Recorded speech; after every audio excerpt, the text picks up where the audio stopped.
Okay, so continuing on, well, probably don't need this, I'm all by myself.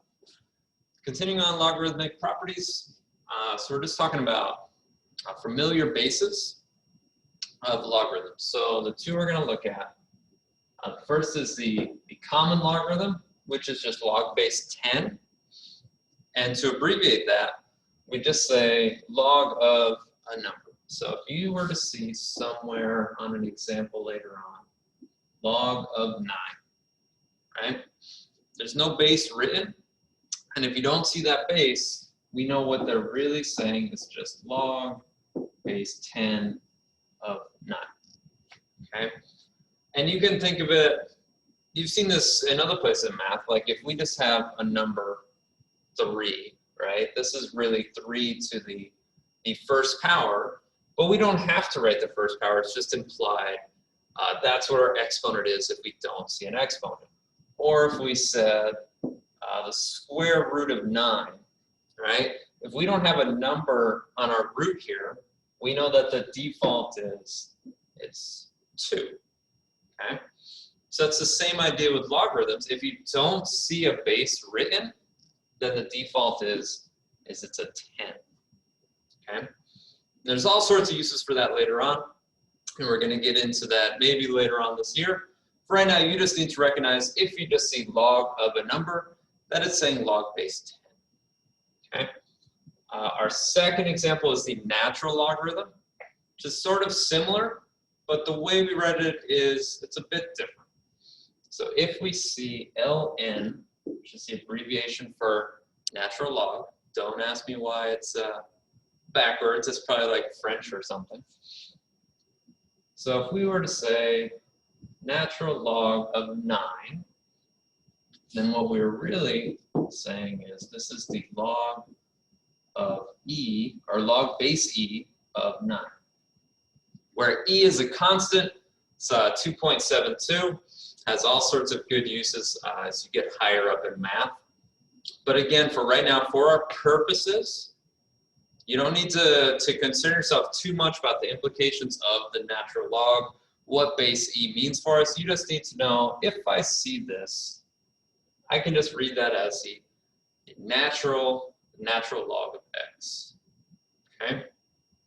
Other than that, all we're practicing today is more or less the same idea as yesterday, just with a little bit harder situations. Okay, so if I look at my first example, it says condense log of 9 plus 3 log of 2 minus log of 3. Okay, so I think back to my properties yesterday, my product, my quotient, and my power rules. So first thing I look for if I'm condensing it, I look to see, do I have any coefficients? Yes, I do. So I want to get rid of those. So I can rewrite 3 log of 2 as log of 2 to the 3rd power. Remember, our power rule says if you have a coefficient, you can just move that to be the exponent, okay? And then I can just bring the rest down. So this is log of 9 plus log of 2 to the 3rd power minus log of 3. And notice I'll just say log, the base isn't written, so we know that's log base 10, right? And since they all have that base 10, I can combine these together, okay? So you follow your order of operations. All we have is adding and subtracting. So we just do these in order, the first 2 at a time. If we're adding 2 logarithms together, remember that's the product rule, so I'm going to multiply these. So this is actually going to be log of 9 times 2 to the 3rd. 2 to the 3rd is 8. So instead of writing out 2 to the 3rd, I can just say times 8. And then this is minus log of 3. Okay. I could also do 9 times 8 right now, but I'm just going to leave it so we can see this 9 was brought down. This 2 to the 3rd, we made it an 8, right?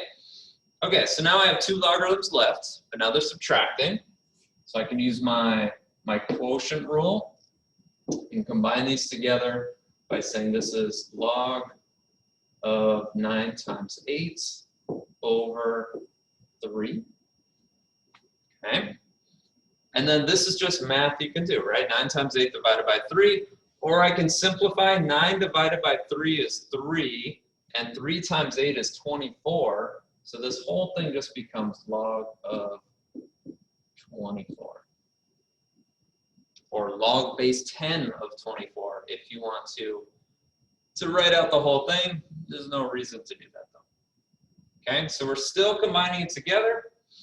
The only difference here was there's no variables. Since they're all numbers, I can do math with my numbers as long as they're both at the end of your logarithm. Okay? All right, let's try another one. Let me see. Okay, that's locked. Hopefully I can. No, let's try again. I can do this. Yes. Shrink that down. Okay. It's the same thing here. Condense them out. Again, I see. Wait, is this just the same question?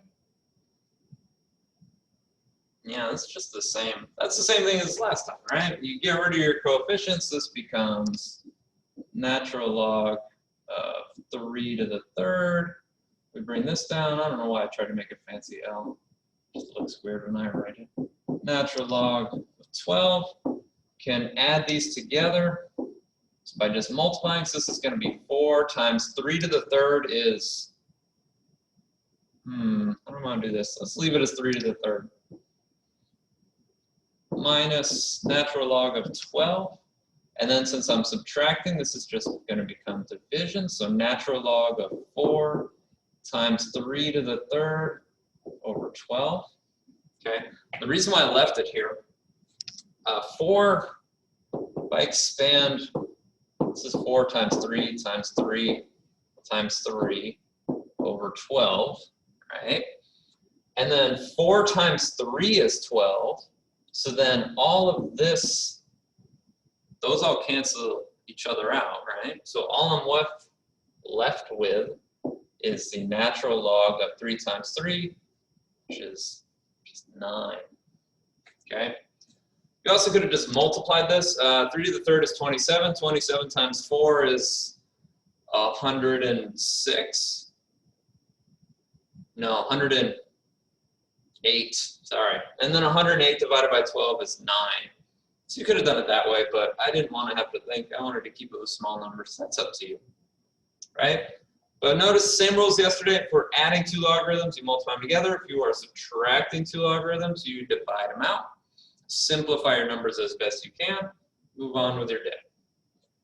Okay, one more. What if we want to expand?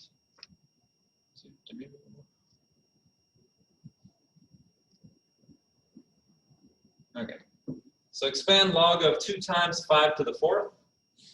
So since this is being multiplied, I know that I can write this as log of 2 plus log of 5 to the 4th.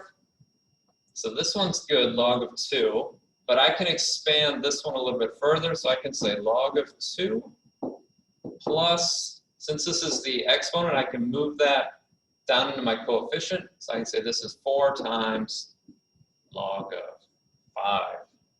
There we go. No parentheses, no exponents, just two logarithms. Whether or not that's any better, that's not for me to say. It's all about, can we manipulate logarithms? And the answer is yes, we can. Okay, so same properties as yesterday. So if you're still having trouble with the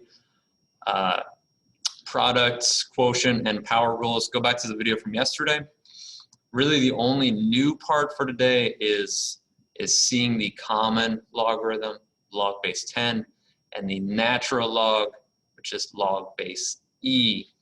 All right, so good luck. Try them out. See how we do. All right, bye.